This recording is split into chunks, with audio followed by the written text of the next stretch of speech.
നായനാർക്ക് അതുപോലും ഉണ്ടായിരുന്നില്ല. അംബാസഡർ കാറിൽ വളരെ ശാന്തമായിട്ട് പോരുന്ന ആളാണ് നായനാർ. E.K. നായനാർ ചോദിച്ചാൽ എന്താണ് എസ്കോർട്ടിൽ? പുള്ളി നമുക്ക് എന്താണ് എസ്കോർട്ട്? നമ്മുടെ എസ്കോർട്ട് നാട്ടുകാരാണ് എൻ്റെ എസ്കോർട്ട് എന്ന് പറഞ്ഞാണ് E.K. നായനാർ.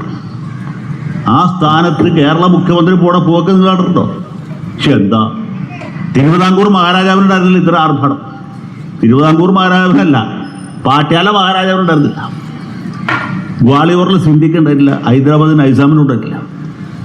നാട്ടുരാജാക്കന്മാരെ നാണിപ്പിക്കുന്ന രീതിയിലാണ് അദ്ദേഹത്തിൻ്റെ എഴുന്നള്ളത്ത്. യാത്രയല്ല, ambulance, fire engine, Patton tank മാത്രമേ ഇല്ലാതെ ഉള്ളൂ. അത് കേരളത്തിൽ പാറ്റൻ ടാങ്ക് അനുവദിക്കാത്തതുകൊണ്ട്, അല്ലെങ്കിൽ പീരങ്കിയും പാറ്റൻ ടാങ്കുമായിട്ട് പുള്ളി പോയെന്നെ റോഡിൽ കൂടി. ഞാൻ തമാശ പറഞ്ഞല്ല. French president India coffee house പോലുള്ള സ്ഥലത്ത് വന്ന് ചായ കുടിച്ചിട്ട് വളരെ നിസ്സാരമായിട്ട് മൂട്ടിലും പൊടി തട്ടി.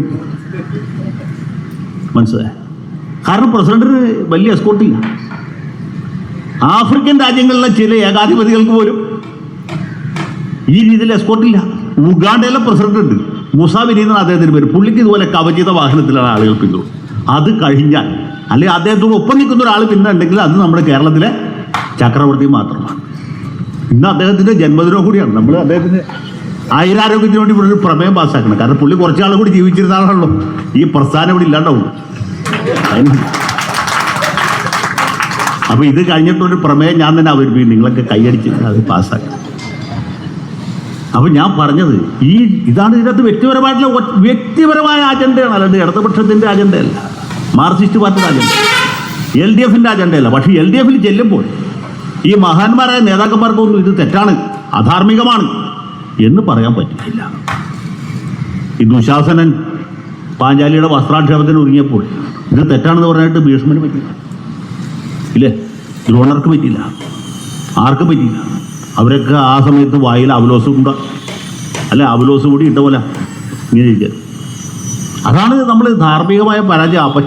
ഇതാണ് ധാർമ്മികമായ അപചയം എന്ന് പറഞ്ഞതാണ്. അപ്പോൾ ആ ഒരു ദയനീയമായ അവസ്ഥയിലാണ് ഇന്നിപ്പോൾ കേരളത്തിലെ ഈ ഭരണമുന്നണിയുടെ നേതൃത്വം. അവർക്ക് പറയാൻ പറ്റുന്നില്ല. പക്ഷെ എല്ലാവർക്കും അറിയാം ഇത് തെറ്റാണ്, ഇത് അധാർമികമാണ് എന്നത്.